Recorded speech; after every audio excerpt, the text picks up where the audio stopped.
na lang. Eto po, meron kaming go bag. Bigay po ng tagig. So, ito ang mga laman nito. Ayan. Ano yan? Panyo? May panyo? May sugat. Pag may sugat. Ayan.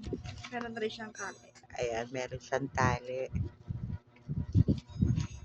Tapos, ito po yung first aid kit. Ito po ang laman. Ayan. So, dito, meron siyang aqua oxinada, betadine.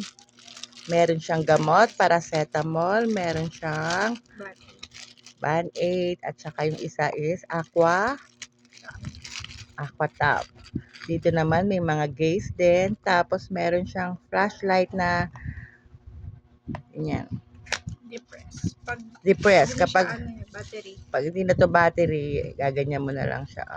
Pipindot-pindutin siya. Ayan. Para magkaroon uli ng light. Okay, maganda. Ito yung betadine niya. Tapos yung ano niya, aqua oxinada, may alcohol. Tapos may tape na rin. So, sa kabilang side naman,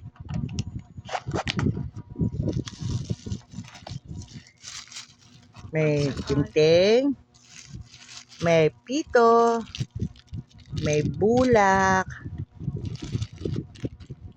tapos meron siyang bandage uli.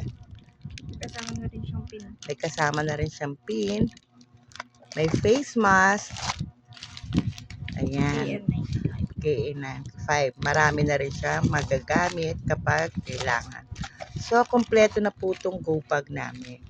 Kaya itatabi namin just in case for emergency. Wag naman po sana. Thanks for watching.